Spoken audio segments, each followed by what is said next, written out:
श्री राम जय जय राम।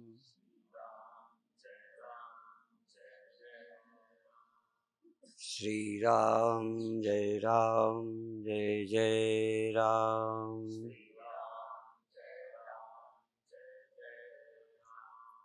श्री राम जय जय राम।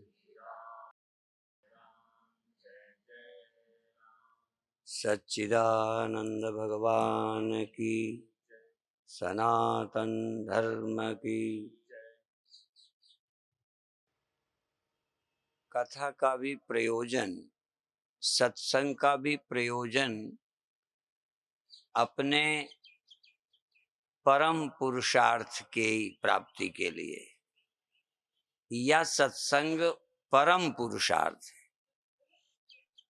पुरुषार्थ बहुत हैं। कई बार अपना बच्चा खूब पढ़ता है तो कमाता है तो आप कहते हो मेरा बेटा बड़ा पुरुषार्थी है। सचमुच वो भी पुरुषार्थ है। निकम्मे बच्चों से या चोरी करने वालों से मेहनत की कमाई करता है तो वो पुरुषार्थी है। इसी तरह कोई व्यक्ति अपने स्वास्थ्य के लिए उठता है, योगासन, प्राणायाम, सुबह दौड़ना, शरीर का स्वस्थ बनाना, ये पुरुषार्थ है। क्योंकि हमें स्वस्थ शरीर चाहिए, जो चाहिए उसको पाना पुरुषार्थ। तो हमारे यहाँ 4 पुरुषार्थ बोलते हैं। 4 गुरुओं ने, संतों ने कही उसे पदार्थ कह दिया। 4 पदार्थ जे कोई मांगे। तो अर्थ, काम, धर्म और मोक्ष। तो हमें कुछ बातें तो समझ आती हैं। 2 पदार्थ हैं और 2 मन की स्थितियां हैं। तो धन प्राप्त करना यह सीधा पुरुषार्थ है। अपनी इच्छाओं की पूर्ति किसी भी तरह से, मान से, स्त्री से, पुरुष से, किसी तरह अपनी कामना की पूर्ति करना, इच्छा होती है। हम लोग सन्यासी बन गए हैं, विवेक द्वारा मान का त्याग करते हैं, पर अच्छा अभी भी लगता है। मान अपमान से ऊपर रहना चाहिए, ये हम विवेक पूर्वक ऐसा करते हैं, पर अपमान आज भी अच्छा नहीं लगता। जैसे हमारी रसना का एक टेस्ट है, नेचर है, खट्टा मीठा लगना। तो डायबिटीज वालों को या बीमारों को भी, जिन्हें खट्टा नहीं खाना चाहिए, उनकी भी जबान को अच्छा लगता है। जिन्हें मीठा नहीं खाना चाहिए उनको भी लगता है। जबान का टेस्ट वही है, पर रोगी को इनसे बचना पड़ता है। त्वचा के रोगी को खट्टे से और डायबिटीज वाले को मीठे से बचना पड़ता है। थाली में आ जाए तब भी कोशिश करे ना खाए। इसी तरह से कोशिश करे कि मान के लिए सारे काम ना करे। हमारा सुबह से शाम तक प्रयत्न मांग के लिए ना हो, मान के लिए ना हो। काम करो अच्छा। इसी तरह सारे कर्म हमारे स्वर्ग के लिए भी ना हो, क्योंकि स्वर्ग भी भोग है और भोग ज्यादा देर टिकते नहीं। यहां तक शादी भी भोगने के लिए ना करके सृष्टि चलाने के लिए करनी चाहिए। सृष्टि चलाओ और थोड़ी चाहिए बस। अब भोगने के लिए कितनी जवानी चाहिए और सृष्टि चलाने के लिए कितनी चाहिए, बहुत मोटी सी बात है। सृष्टि चलाने के लिए तो 10-5 वर्ष बहुत हैं। जवानी के लिए हो गए 1-2 बच्चे, और यदि भोगने को चाहिए तो 50 वर्ष भी कम है, बल्कि एक जन्म कम है, अगला जन्म चाहिए। अगला जन्म भी कम है, भोगने का तो अंत ही नहीं है। भोगने के लिए तो बार बार जन्म चाहिए, और मुक्ति होने के लिए तो थोड़ा एक बार मौका मिल जाए, अनुभव करो, छुट्टी पाओ। इसी तरह एक जगह मैंने बोला कि यदि शरीर जीने के लिए चाहिए, जीने के लिए, तो ये शरीर अल्पायु है। हमारी अल्पायु की व्याख्या सिर्फ ये नहीं है कि जो कम वर्ष में ही मर गया। दुनिया में सब अल्पायु हैं।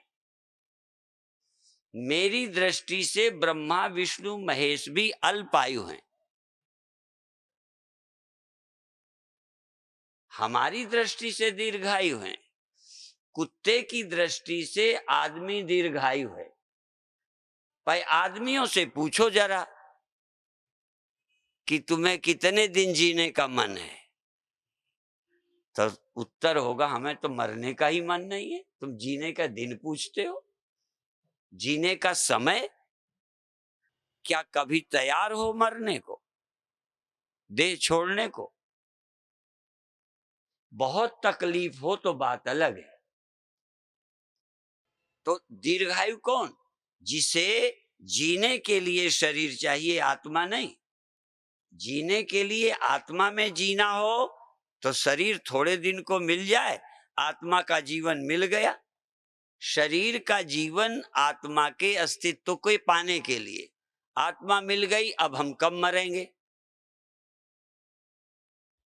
यदि आत्मा आप हो गए तो पैदा कब हुए हो और मरोगे कब? जीव हो तो भी पैदा हुए हो, मरोगे देह हो तो बहुत ही जल्दी, जीव हो तो और आगे और आगे, आत्मा हो तो कभी पैदा नहीं हुए, कभी नहीं मरोगे। ये तीन दृष्टियां हैं। हम क्या देख पाए अपने को, हमारी नजर कहां तक पहुंची? संसारियों की नजर देह तक है, यही उनका जीवन है, और इसका न रहना उनकी मौत है। सबकी मौत देह का अभाव नहीं है। स्थूल शरीराभिमानी की मौत देह का न रहना है, जन्म देह का पाना है। हम क्या कह रहे हैं? शास्त्र की बात, कि जो देह को मैं मान करके ही यही मैं है, जिनका इसके अलावा किसी मैं का पता नहीं है, वो पैदा हुए हैं, मरते हैं, और यदि यही उनका जीवन है तो कितनी उम्र बढ़ा लो, अल्पायु हो। फिर मैं दोहरा दूं, ब्रह्मा विष्णु महेश भी अल्पायु हैं, हमसे ज्यादा हैं। जैसे कुत्ता बिल्ली की दृष्टि से आप दीर्घायु हैं, ब्रह्मा विष्णु की दृष्टि से आप अल्पायु हैं। ब्रह्मा विष्णु भी आत्मा या ब्रह्म की दृष्टि से अल्पायु, पूर्ण आयु या अनंत आयु, अनंत आयु, अंत रहित और प्रारंभ रहित केवल एक ब्रह्म है, और तुम जहां चाहो जी सकते हो। तुम देह मानकर जीते हो तो मरने के दुख को नहीं खत्म कर सकते, हो ही नहीं सकता। शरीर के कारण जितनी देर अभी हम ब्रह्म चिंतन करते हैं, हमारी दृष्टि ब्रह्म में होती है तो हम पूर्ण हैं। पर जब देह की दृष्टि आ जाती है, या देह के माध्यम से जहां जहां फंसे हैं उनका अभाव लुटने जैसा लगता है, देह का अभाव मौत जैसा लगता है, इसको मैं मानकर कोई न कोई अपना घर बसाया है, अपना बनाया है, उनकी चिंता होती है। तो ध्यान देना ये है कि भोग के लिए आयु भी कम है, जवानी तो बहुत ही कम है। आयु तो जवानी के पहले भी थी, जवानी के पहले थे कि नहीं? 2, 4, 10 बरस के जब थे जवान तो नहीं थे, कुछ सुखों से वंचित थे, कुछ सुख उस समय नहीं ले सकते थे पर थे। और तब शायद इस सुख की जरूरत समझ ही नहीं आई, तब खाने पीने खेलने की जरूरत थी। कोई तुम मजबूरी में नहीं, उस समय उसकी जरूरत ही नहीं मालूम पड़ी थी। 5 बरस के जब थे तो तुम्हें स्त्री की या पुरुष की जरूरत पड़ी थी? जैसे आवश्यकता ही नहीं। फिर सयाने हुए उसकी आवश्यकता मालूम पड़ने लगी। अब वो आवश्यकता नेचर से आई, गलती नहीं है तुम्हारी, पर यदि नेचर से आई तो जाएगी भी तो नेचर से। आते समय तो नेचर से आ गई, सब कर्म नेचुरल हैं, काम भी नेचुरल है, तब बुढ़ापा कोई अननेचुरल है क्या? कई लोग कहते नेचुरल है, तो भाई नेचर से यदि काम का सुख लिया है तो नेचर से काम सुख के त्याग को भी तैयार रहो ना। यदि नेचर से शरीर मिला है तो छूटेगा हमारी मर्जी से, हमारे श्राप से छूटेगा, हमारे प्रयत्न से। जैसे नेचर से आया नेचर से चला जाएगा। इस सत्य को वैज्ञानिक ढंग से सोचो, अंधविश्वास मत करो और उसके लिए राजी हो जाओ। भले उस नेचर की इस प्रक्रिया को चूंकि क्यों चल रही है, कि भगवान चला रहे हैं, कोई निश्चित इसका पर्पज है, प्रयोजन है। बिना प्रयोजन के तो मंद बुद्धि भी प्रवृत्त नहीं होते। प्रयोजनम अनुद्दिश्य मंदोपि न प्रवर्तते। बिना प्रयोजन के मंद बुद्धि व्यक्ति भी प्रवृत्त नहीं होते, तो ईश्वर क्यों प्रवृत्त होगा? फिर भगवान देह देकर क्यों छीनता? जवानी देकर बुढ़ापा आने का क्यों प्रावधान करता? कोई ना कोई प्रयोजन है। तो भगवान ने सृष्टि बनाई मुक्ति के लिए। आप आश्चर्य करोगे, बंधन में डाला मुक्ति के लिए। पैदा ही किया है, मुक्ति प्रयोजन है या सत्य का स्मरण प्रयोजन है। देह पाना प्रयोजन नहीं है, देह पाने का प्रयोजन है, देह स्वयं प्रयोजन नहीं है।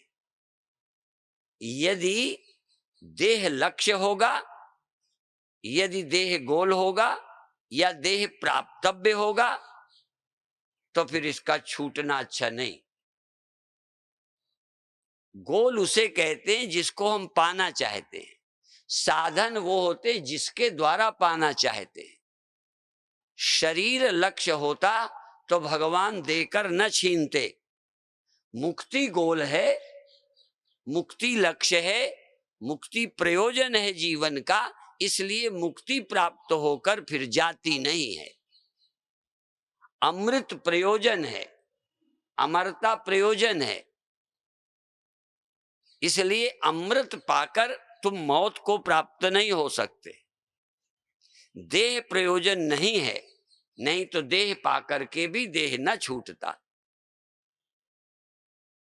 तो फिर देह का प्रयोजन क्या है कि देह छूटे।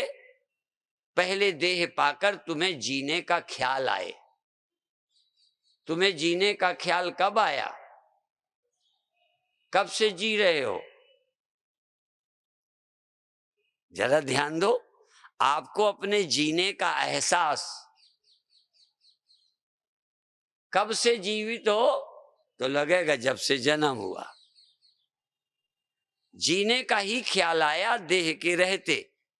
अब देह के रहते जीवन को समझना है कि देह के रहते जीवन का ख्याल आया, पर देह के रहते मौत का ख्याल चला जाए। क्यों?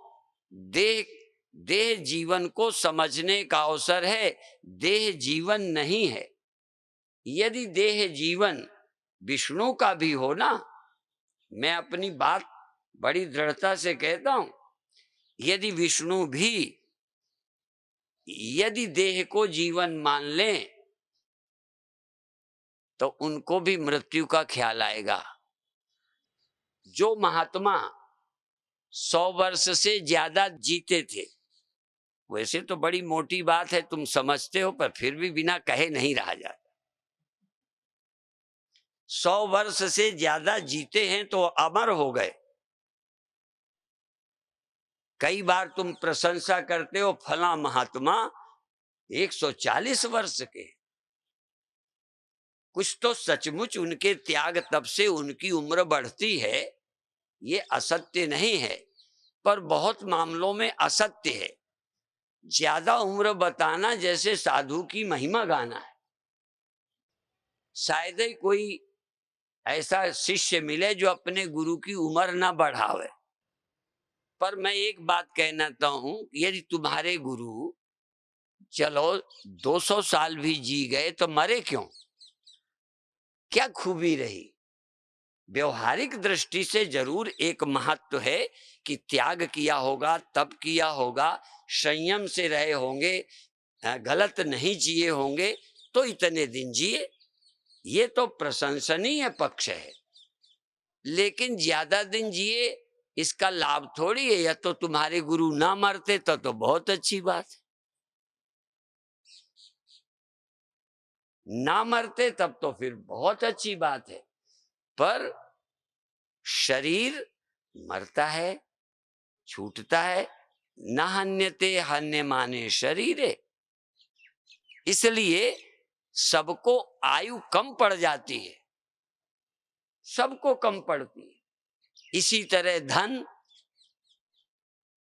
किसके पास अधिक है? सब निर्धन है। यदि धनी जैसे आयु की कामना बनी रहे, यदि जीने की कामना बनी रहे तो आयु कम हो गई। इसका मतलब कम पड़ती है नहीं, कामना की क्या जरूरत। इसी तरह धन कम है इसलिए बढ़ा रहे हैं। तो कौन है जो निर्धन नहीं है? मैं उस मन को छूना चाहता हूं जिस खोपड़ी में निर्धन होने का ख्याल है। तो जिनके पास तुम्हें बहुत लगता है उनसे पूछो, अब वो बढ़ा रहे हैं कि ठहर गए? जिनके पास बहुत है ना, बहुत, तुम्हारे नपने से, तुम्हारे तराजू से, तुम्हारे मापदंड से जो बहुत धनी हैं, उनके मापदंड से पूछो कि अब बढ़ा रहे हो या बस पर्याप्त है? तो कहेंगे नहीं, बढ़ा रहे हैं। बिजनेस से, ब्याज से, किसी ना किसी तरह से धन को बढ़ा रहे हैं। क्यों?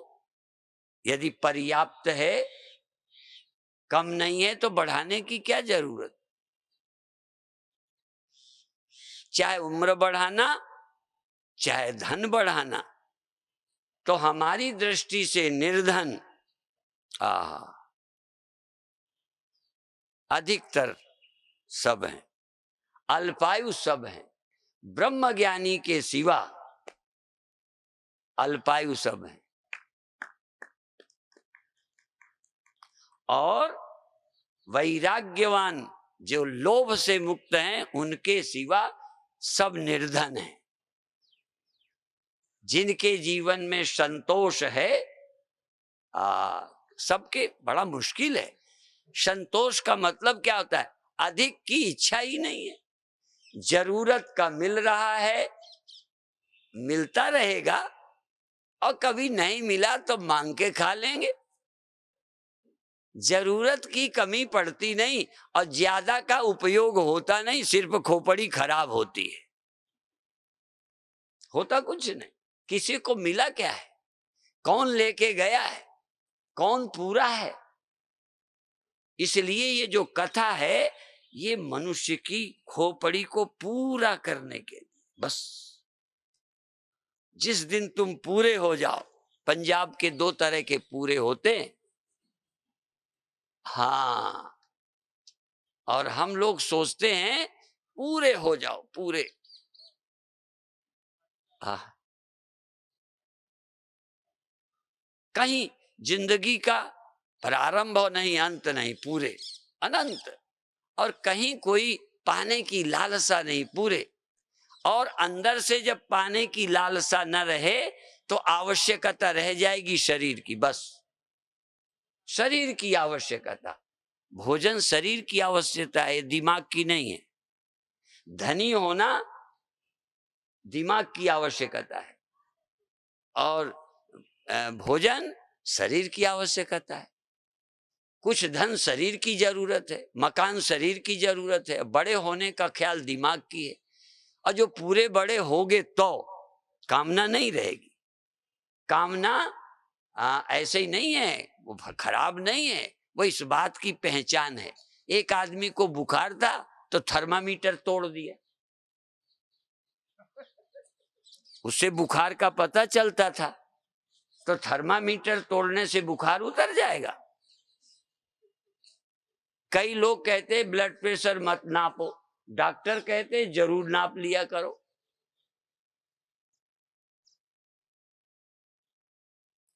ये आपकी कामना थर्मामीटर है। आप अंदर अधूरे हैं, आप अंदर निर्धन हैं, इसलिए लोभ है। अंदर आप मरने वाले हैं, इसलिए जीने की कामना है। अंदर का अधूरापन कामना पैदा करता है। ये कामना खराब नहीं है।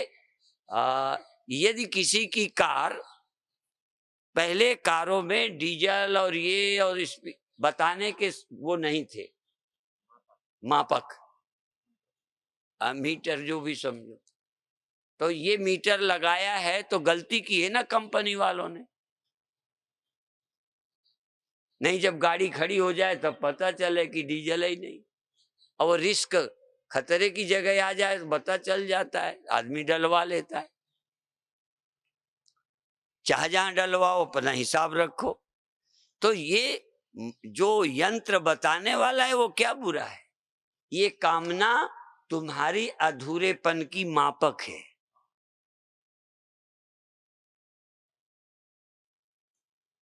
तृष्णा, कामना, भय, चिंता, ये बताती है कि तुम परमात्मा नहीं हो, तुम आत्मा नहीं हो, तुम आनंद स्वरूप नहीं हो।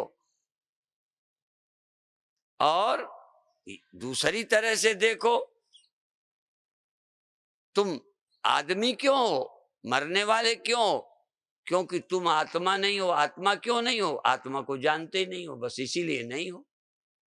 सिर्फ नहीं जानते हो बस, और कुछ नहीं। तुम आत्मा हो पता ही नहीं। और आत्मा हूं मैं, यहां से सीख कर नहीं जाना। देखो, मैं यहां से बोलता हूं, सीख के नहीं जाना कि मैं आत्मा हूं। कैसे आत्मा हो, कैसे, आपको सवाल हल करना है, रटना नहीं है। मैं आत्मा हूं, मैं अविनाशी हूं, मैं अविकारी हूं, कैसे? भगवान कृष्ण कहते हैं जो मुझे तत्व से जानता है, यो में वेत्ति तत्वतः। कृष्ण को कौन भगवान? सारे हम लोग भगवान मानते हैं, पर गीता की क्या आवश्यकता? कृष्ण भगवान कहते हैं क्योंकि अर्जुन के सामने खड़े थे। वो भी अंत में कह बैठा, मेरे गुरु हो, अब तो विराट दिखाया, हा। अब क्या है, खड़े हैं भगवान। पर ये भगवान हैं, कैसे जाने कि ये भगवान है? भगवान ये कहते हैं, यो माम पश्यति सर्वत्र सर्वम च मयि पश्यति तस्याहम न प्रणश्यामि सच में न प्रणश्यति। भगवान कहते हैं मुझे जो सर्वत्र देखता है। अब हम सबको तो एक जगह दिखेंगे खड़े। मान लो उस समय तुम होते, अच्छा चलो मुझे समझ लो, उस समय तो तुम थे नहीं, इस समय हो ना। मैं कहाँ हूं? मंच में, अमृतसर में इस समय हूं। अब देखो, तुम्हें एक जगह दिखाई देता हूं, मान लो मैं ही कहूं मुझे सर्वत्र देखो, तो एक है कल्पना करना, कल्पना भी की जाती है सर्वत्र की, भाव किया जाता है, लेकिन भगवान ये थोड़ी कहते तुम भावना करो कि मैं सर्वत्र हूं। वो कहते जो मुझे सर्वत्र देखते हैं, मानते हैं नहीं कहा, यो माम पश्यति सर्वत्र। और कृष्ण को सर्वत्र कौन देखेगा? जो कृष्ण को सिर्फ आदमी नहीं देखेगा।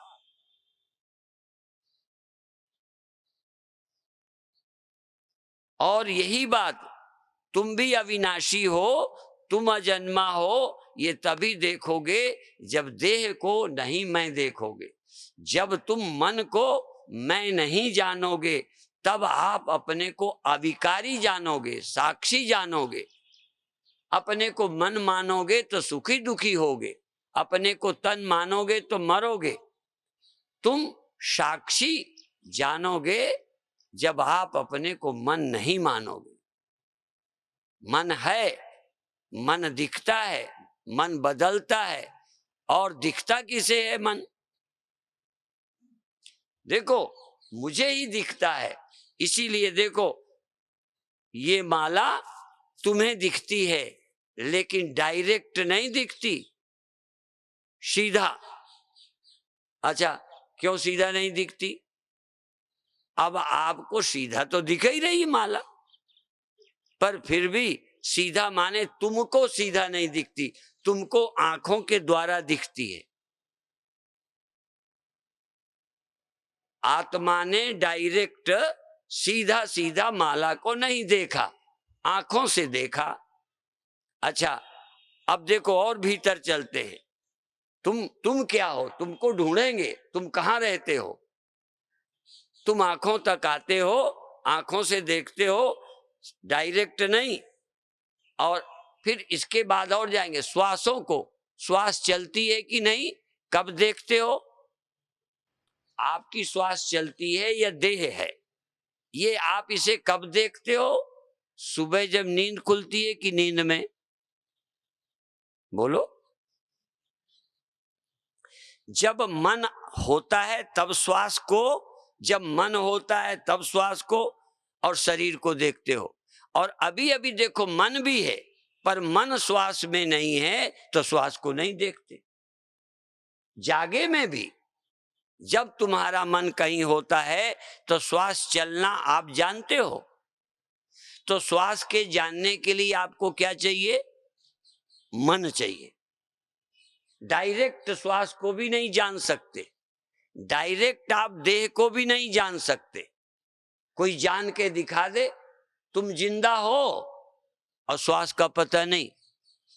कामा वाला आदमी जीवित है, पर अपने देह अपनी श्वासों का उसे पता नहीं।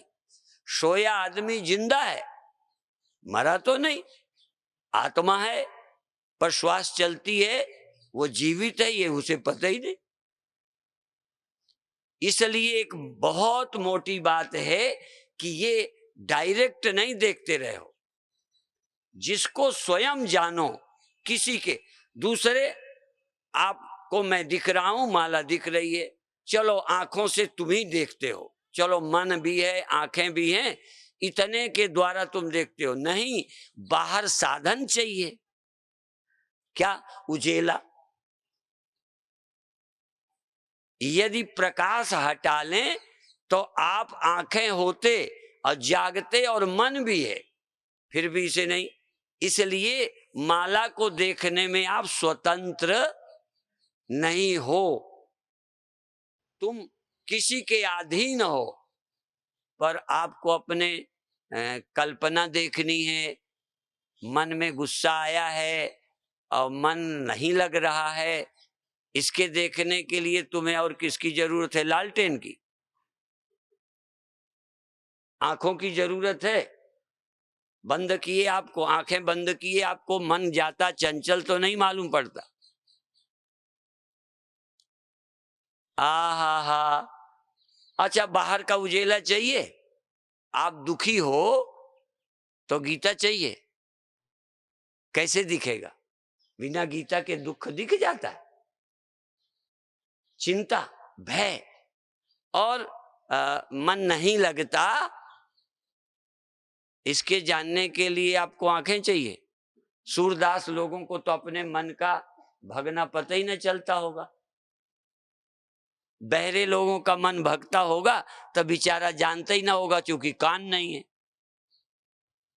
और माला से भजन करते हो और मन नहीं लगता, उसके जानने के लिए आपको माला उठानी पड़ती। तो साक्षी को जानने के, साक्षी जिसको जानता है साक्षात, वहां बाहर का उजेला नहीं चाहिए, इंद्रियां नहीं चाहिए, सहयोग नहीं चाहिए। डायरेक्ट जिसको देखता है स्वयं, उसका नाम साक्षी। और जिसको देखता है उसका नाम मन। जिसको जानता है उसका नाम वृत्ति। मेरी चित्त वृत्ति कहाँ गई? उस वृत्ति को जो जानता है, प्रकाशता है, वो साक्षी है। साक्षी स्वयं प्रकाश है, उसको किसी और के प्रकाश की जरूरत नहीं है।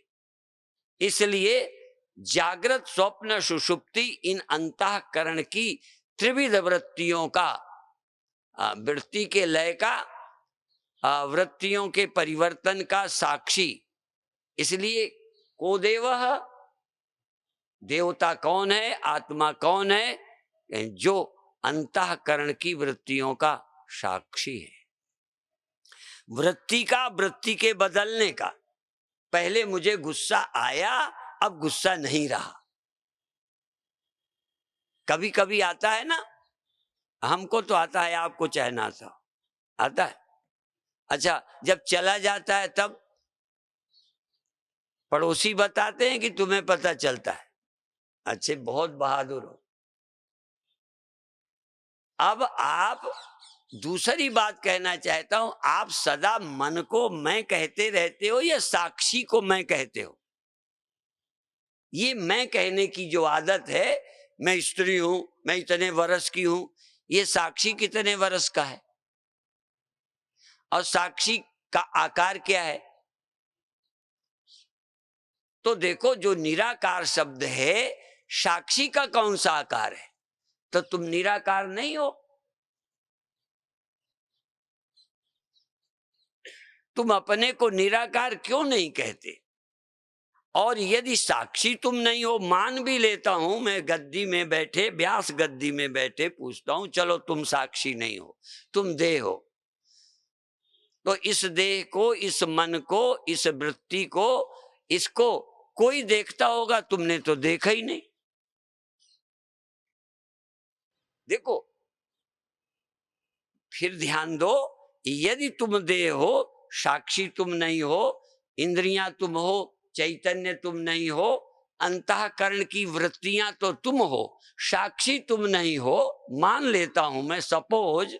तो अंतःकरण की वृत्तियों के परिवर्तन को कौन ने जाना होगा? जो आसमान में रहता है।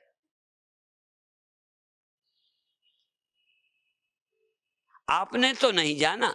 मान लो दुख हुआ, मन में दुख हुआ, बिल्कुल हुआ, तो जाना किसने? तुमने तो नहीं। यदि तुम न जानते तो भी दुखी ना होते। बहुत बधाई तुमको यदि तुम न जानो। यदि मन बुद्धि के इन परिवर्तनों को तुम न जानो तो वैसे ही मुक्त हो गए। जरूरत ही क्या है, जब जानने में नहीं है। दुख जब भी होगा जानने में आएगा, क्रोध होगा तो जानने में आएगा, स्वप्न होगा तो जानने में आएगा। जानने में ना आए तो उस स्वप्न से तुम्हें नुकसान क्या है? देखो, यदि दर्द जानने में ही नहीं आया तो तुम शिकायत करोगे? तो जानने में ना आए तो मुक्त ही हो गए, और जानने में आ जाए तो मुक्त कैसे हो? इसके लिए सुनना है कथा कि जानने में आए तब भी मुक्त हो जाओ। क्या करो? जो नर दुख में दुख नहीं माने या दुखी नहीं माने, जो नर दुख में दुख नहीं माने, अर्थात मैं दुखी हूं ऐसा नहीं माने, जो नर दुख में दुख नहीं माने, दुख को दुख नहीं समझे, नहीं, दुख अपने में दुख न माने, अपने को दुखी न माने, अपने ऊपर दुख न लादे, दुख दिखे।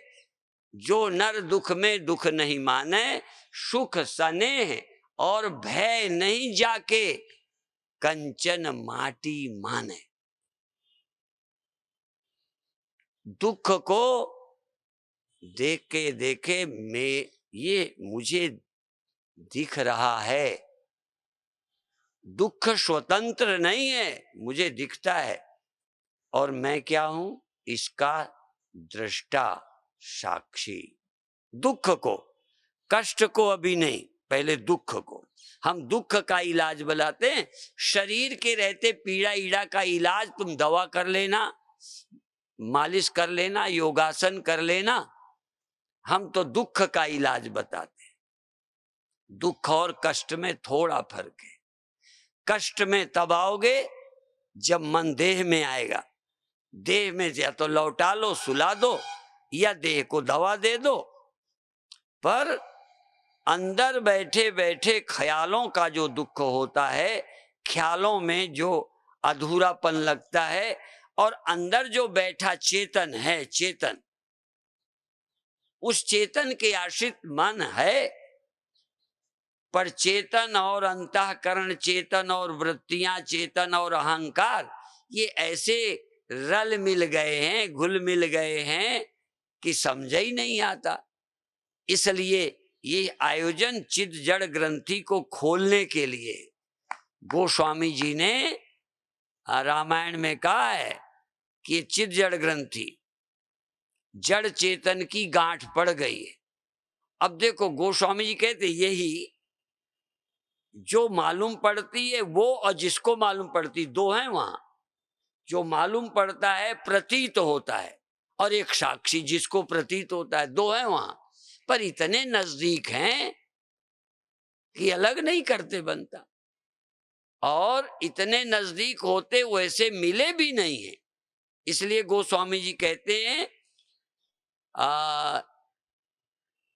ये जो गांठ है, चिद जड़ ग्रंथि पड़ गई, जड़ चेतन ही गांठ पड़ गई, यद्यपि मृषा। अब ये देखो झंझट इतनी सी है, बस एक शब्द पर, यद्यपि मृषा।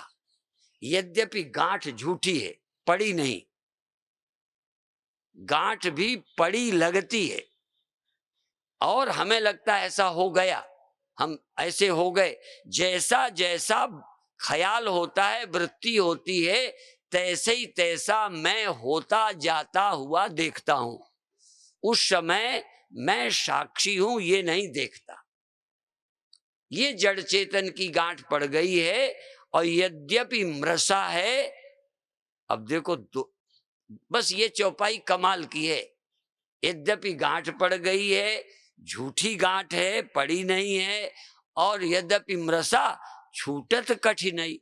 अब झूठी है तो छूटने में कठिनाई क्या है? कहीं यही सच्ची होती तो खुल जाती। झूठा, सच्चा सांप मारना आसान है, ये रस्सी में दिखने वाला सांप मारे से भी नहीं मरे। जब मरेगा प्रकाश होवे तो भ्रम जावे। लाठी से नहीं जाता, शोर मचाने से नहीं जाता, मेहनत से नहीं जाता, कबाइत से नहीं जाता।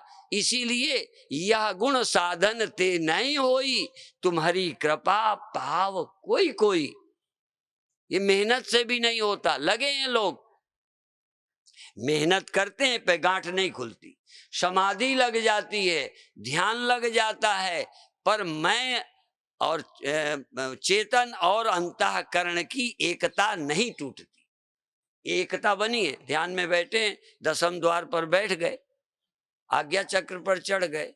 अब वो कहाँ चढ़ गए? अब भी तुम मन से जुड़े हो, मन यहां ले आया, तुम यहां आ गए, मन नीचे उतर आया, नीचे आ गए। तुम अभी भी मन के ही साथ हो, मन से तुम्हारा संबंध नहीं है, ये भ्रम नहीं टूटा। इसलिए साधन से भी, हाँ ध्यान रखना, ध्यान से, समाधि से, योग से ये नहीं होने वाला। यह गुण साधन ते नहीं होई, तुम्हारी कृपा पाओ कोई कोई। सतगुरु मिले ते जाए जिमि, संशय भ्रम समुदाय।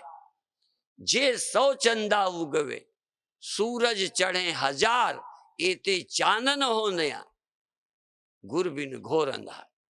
आश्चर्यजनक उजेला हो गया, उड़ गए ध्यान में, आनंद आ गया, पर मन और चेतन की एकता की भ्रांति नहीं गई।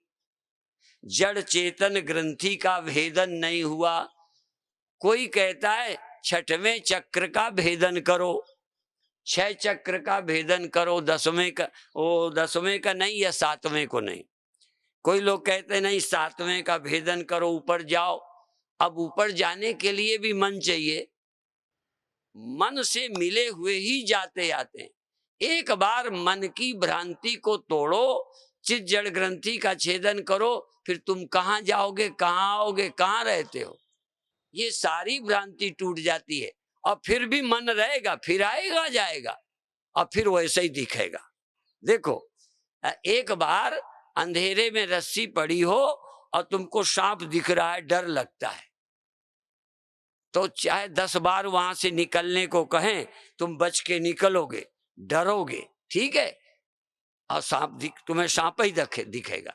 और एक बार रोशनी से देख लो, वो जो अभी थी ना अमेरिकन, तो एक सांप लाई और आके मेरी तरफ कर दिया, तो मैं तो इसलिए नहीं डरा, इसलिए नहीं कि ज्ञानी था, सच बता दूं, डरा इसलिए नहीं कि वो पूरा मुझे दिखा नहीं। मैंने कहा क्या सफेद सफेद लिए है वो, तो उसका पूरा फनाना दिखा नहीं, तो मैं नहीं डरा, नहीं मैं डर जाता। तो अब एक बार देख लिया, अब हाथ में ले लिया, अब आपको यूं करें तो डरोगे। अब सांप जैसा है, अब सांप, फर्क समझ लिया। यदि प्रकाश में रस्सी पहचान ली, सांप झूठा हो गया, फिर बुझा ली, फिर देखो, फिर भी अब देखो सांप जैसा लगता है, फिर लगता है सांप जैसा, पर अब डर नहीं लगता। सांप जैसा तो लगता है पर डर नहीं लगता। क्यों? प्रतीति तो वैसा ही होगी। ज्ञान के अनंतर भी चेतन मन के अनुसार दिखता है, अब होता नहीं। अभी क्या लगता है? होता है। अभी हमारा चैतन्य आत्मा अंतःकरण के अनुसार हो जाता है, ऐसा जानते हैं। दुखी हो जाता है, सुखी हो जाता है, बड़ा हो जाता है, छोटा हो जाता है, पापी हो जाता है, जन्मता है, मरता है, ऐसा सच्चा है ये जन्म मरण। पर जान जाने पर जन्मता मरता बिगड़ता लगता है, होता नहीं है। भाई इतना फर्क है। और ये बात तुम्हारे अंदर कैसे आ जाए, इसका नाम है भ्रांति निवारण।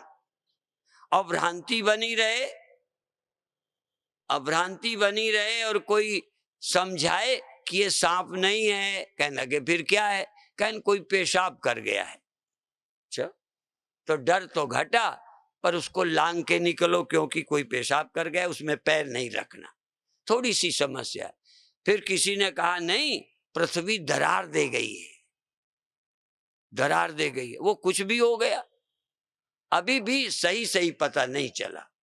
इसलिए आप जाग जाते हैं तो जगत में आए देखते हैं, स्वप्न में वहां गए देखते हैं, सुषुप्ति में सोए देखते हैं, जबकि आत्मा अविकारी है, अपरिणामी है। इसलिए आप आत्मा की वास्तविकता को जानकर जीवन को धन्य करो। तो आपको क्या करना है? 2 साधनाएं हैं। एक में चित्त को निर्मल करना है, चित्त को एकाग्र करना है, और ज्ञान का मतलब भ्रांति निकालना है। साधन से जो हो सकता है वो साधन से ही होगा। अब कहीं गड़बड़ मत करना। यदि साधन के बिना यदि यह सत्य समझ में आता तो कर्म उपासना की बिल्कुल जरूरत नहीं थी। बड़े बड़े शंकराचार्य जैसे लोग कर्म उपासना को करने को कहते हैं, तो आपको क्या करना है? चित्त निर्मल करने के लिए सेवा, सदकर्म, जो भी शुभ कर्म हैं। कल शिवरात्रि का पावन पर्व है। कल प्रातः काल शिवर्चना होनी है। हाँ, उनका अभिषेक होगा। उसमें क्या, हम अंतःकरण में पुण्य जमा करते हैं, हम अंतःकरण को पवित्र करते हैं, हम अंतःकरण को सुमिरन से, जप से, चक्रों में लगाकर एकाग्र करते हैं। इसलिए जब ये काम हमारे हो जाते हैं तो फिर जरूरत पड़ती है आपको मुमुक्षा की और तत्व की जिज्ञासा की। इसलिए कह दिया, जिसके मल निकल गए, मल विक्षेप जाके नहीं, जिसका चित्त मलिन नहीं है और जिसका चित्त बहुत विक्षिप्त नहीं है, उस आदमी को ज्ञान की जरूरत। वो क्या करेगा? वो भ्रांति निकालेगा। और ये भी गोस्वामी जी ने खतरे भी बताए कि तुम मान लो ग्रंथि खोलने आ भी जाओगे तो ग्रंथि खोलने में मन ही ना लगेगा, कभी वहां चला जाएगा, कभी वहां। जिसकी ग्रंथि खोलनी है, जिसको भ्रांति तोड़नी है, उसको एकाग्रता होना चलेगा। जो आदमी पढ़ते समय पढ़ेगा नहीं, एकाग्र नहीं होगा और पास नहीं होगा, नौकरी तो बाद का विषय है। तो इसी तरह से आपको प्रतिदिन थोड़ी देर ध्यान करना चाहिए। जो ध्यान कर चुके हैं, ध्यान लगना अब बाद में बंद हुआ है, हाँ, वो भी हमें मालूम है। क्योंकि जितना ही हम कम जानते थे, जितना ही हम भोले थे, उतना ही अच्छा मन लगता है। तो जब हम पहले बैठते, रोशनी होती, मन उठने को ही नहीं करता। पर ज्यों ज्यों धीरे धीरे धीरे ऐसे मनुष्य शरीर मिला, सफलता कोई हो, जब शादी हुई, क्या जरूरत ज्ञान ध्यान की। फिर जब और समस्या आई तब फिर इसी तरह से जिनको धन है, पद है, प्रतिष्ठा है, जी रहे हैं, ध्यान ही नहीं जाता।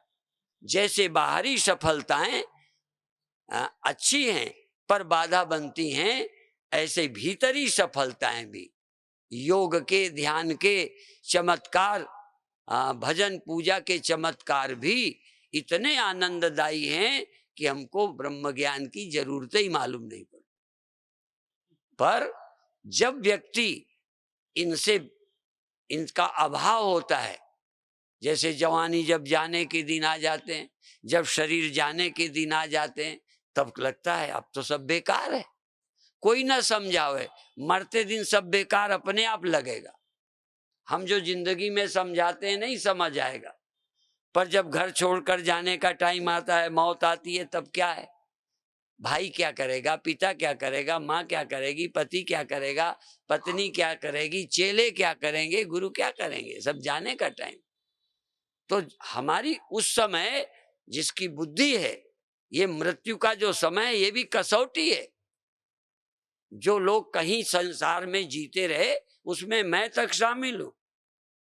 मैं अपने लिए भी कहता हूं, कथा करते हैं, लोग मिलते हैं, सब कुछ लाभ ही लाभ है, क्या है। पर जिस दिन जाने का ख्याल आया, उस दिन आश्रम किस लिए, और वो दिन आएगा। तो ये भी एक बड़ी अच्छी है, भाग्य का, सौभाग्य का वो दिन है कि एक बार जाने जैसी घटना घट जाए। एक लड़का हमारे साथ ऋषिकेश में नदी में डूब गया। बड़ा अच्छा लड़का, 10वीं में पढ़ता था। फिर एक संत कूद गए, फिर उसको डूबे और निकाल के ले आए। तो पानी तो चला गया था, पानी निकालना पड़ा, पर बच गया। तो कहता था अब मैं पढ़ूंगा नहीं, घर जाऊंगा नहीं, साधु बनूंगा। अब वो 10 वर्ष के बच्चे को हम लोग समझाएं, समझ ही ना आए। उसका हम बार बार समझाएं, पढ़ो लिखो, ये करो, बाद में साधु बनो। कहते आज मैं मर गया था कि नहीं। बार बार एक ही उसको समझ है कि आज मैं बच गया, ये तो बात एक्सीडेंटली है कि मैं बच गया। मुझे तो 1% आशा नहीं थी, मैं तो डूब ही गया था। अब बताओ मैं मर गया, बताओ पढ़ूं? मर गया हूं तो पढ़ूं? मर गया हूं तो घर जाऊं? आज मर गया ही होता ना, मैं कहां जाता? कौन मेरा था? मेरी पढ़ाई किस काम की थी? मौत को एक बार नजदीक से देखो तो सत्संग अच्छा लगता है, नहीं समझ नहीं आता। आदमी इसी चीजों में उलझा रहता है, ये हो जाए, वो हो जाए, वो हो जाए।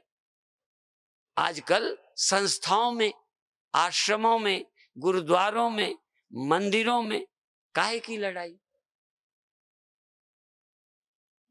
क्या है सब? समझे ही नहीं आप।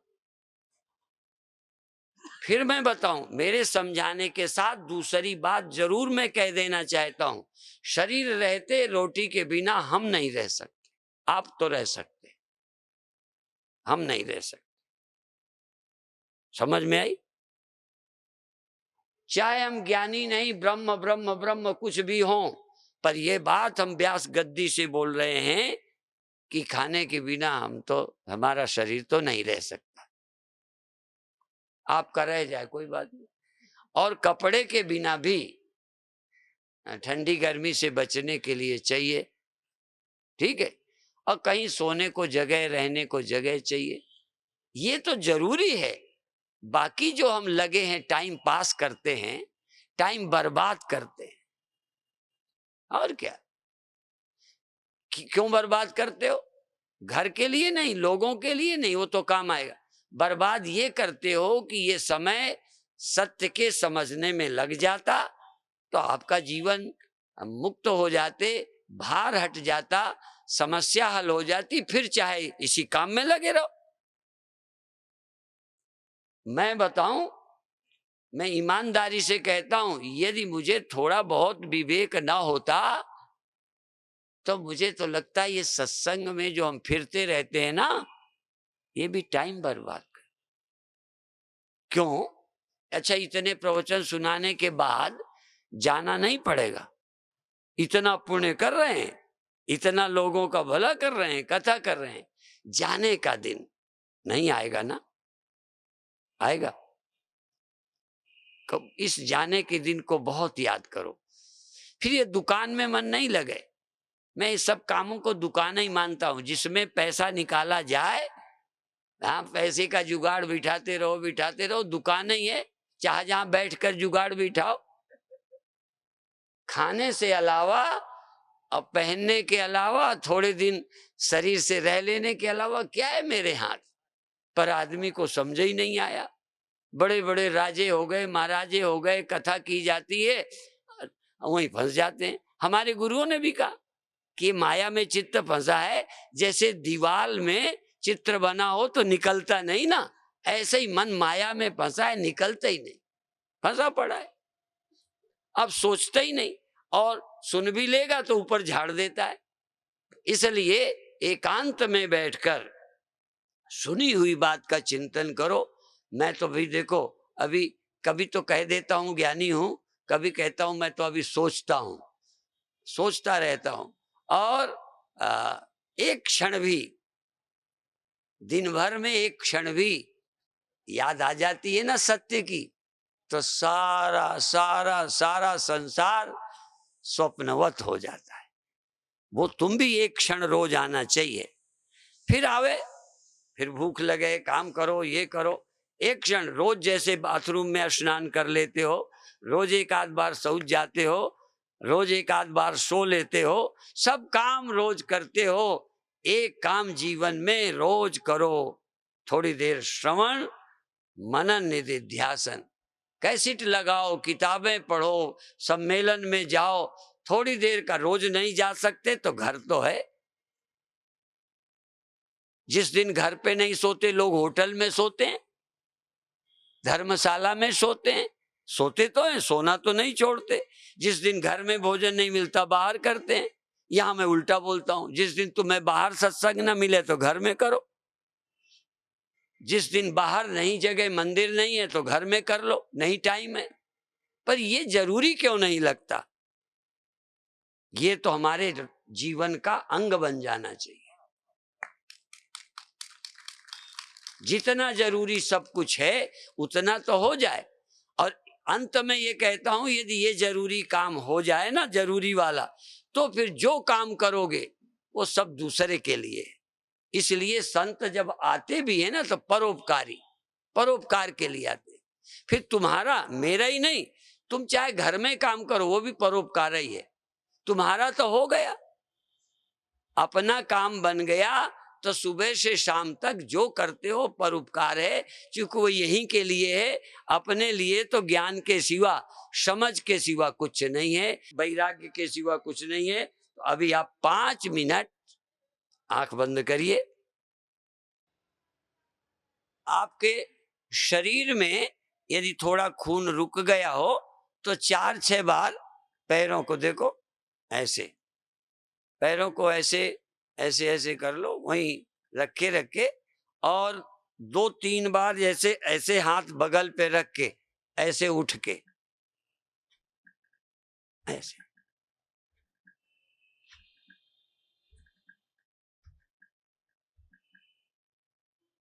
आंखें बंद कर लो, यही काम फिर कर लो। आंखें बंद किए किए पैरों को भी कर लो। अब ध्यान भीतर रखो।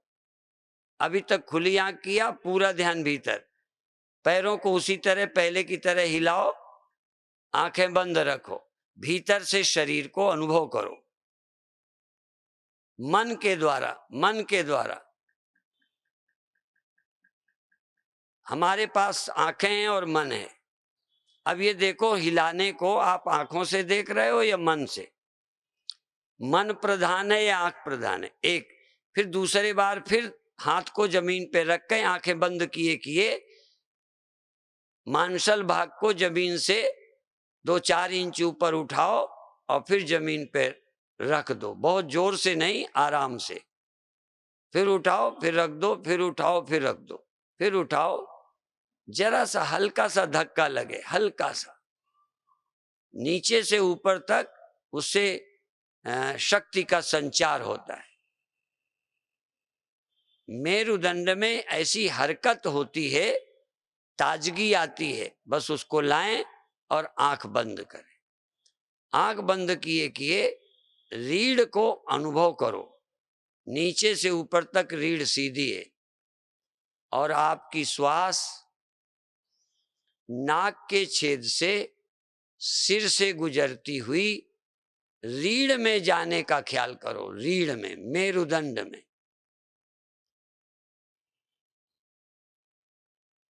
नाक के छेद से मस्तक से गुजरती हुई श्वास मेरुदंड में जाती है और फिर लौटती है, फिर जाती है, फिर लौटती है। पूरा ध्यान मेरुदंड में जाती है और लौटती है।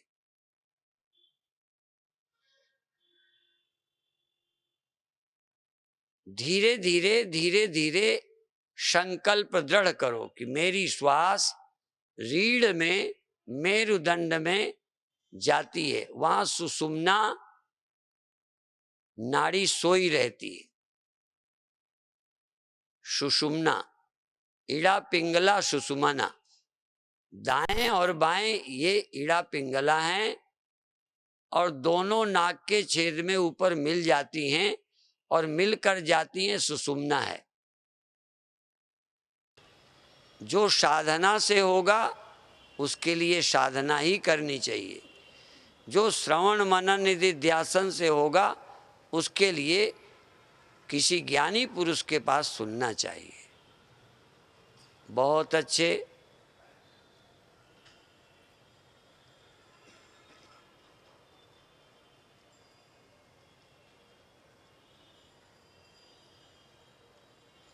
अब धीरे धीरे देर तक श्वास छोड़ो। छोड़ते समय ध्यान नाक के छेद पर आ गया। छोड़ते जाओ, छोड़ते जाओ, छोड़ते जाओ और फिर लेते जाओ, लेते जाओ, लेते जाओ, बहुत धीरे धीरे। नाक के दोनों छेदों में निकालते समय ध्यान रहे कि श्वास बाहर जा रही, बाहर जा रही। जैसे गेट कीपर गेट पर रहता है। अभी आपका ध्यान नाक के पास, आज्ञा चक्र में, आँखों के पास, नाक के पास कहीं रहे, श्वास निकलते समय और लेते समय भी अंदर जाने दो, पर ध्यान आज्ञा चक्र के पास, यही गेट कीपर। तो यहाँ पहरेदार बन जाओ, श्वास को जाने दो और आने दो, बड़े प्रेम से, शांति से, सजगता से, बहुत अच्छे, धीरे धीरे धीरे श्वास को जितना देर तक जावे जाने दो, जितना देर तक आवे आने दो।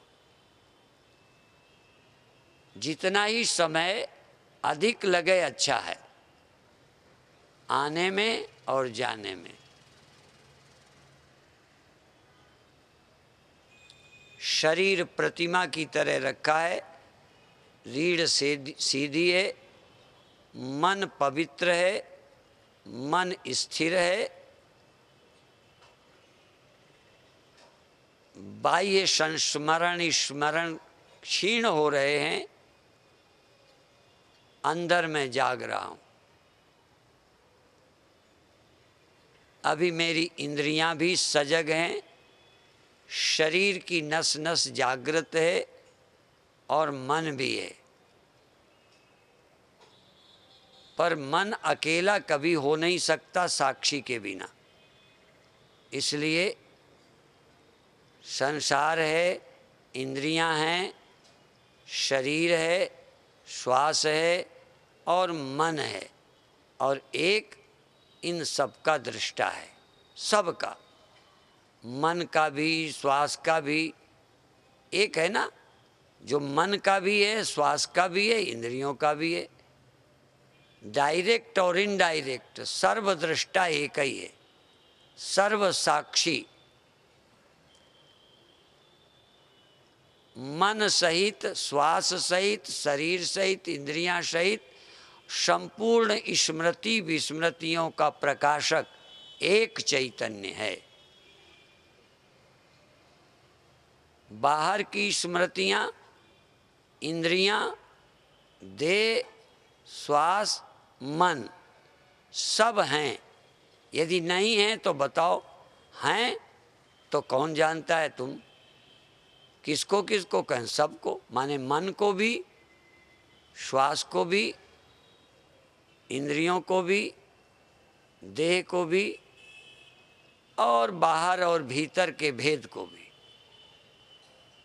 शांत रह के एक चैतन्य प्रकाश ही परंपरा से और साक्षात, इनडायरेक्ट और डायरेक्ट मैं ही प्रकाशक हूँ।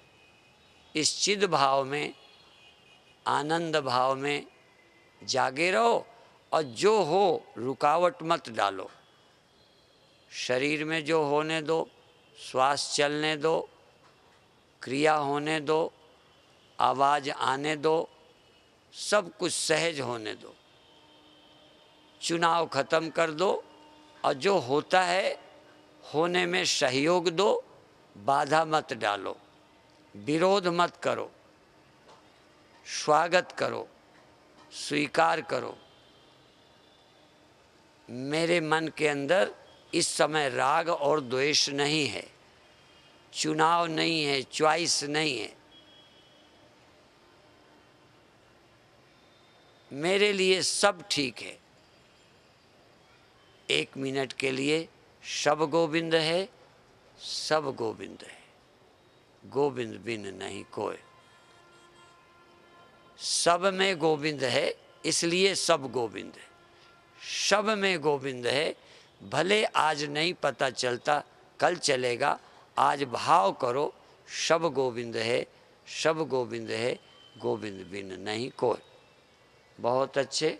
और अब समय पूरा हुआ है, अभी समाप्त करते हैं।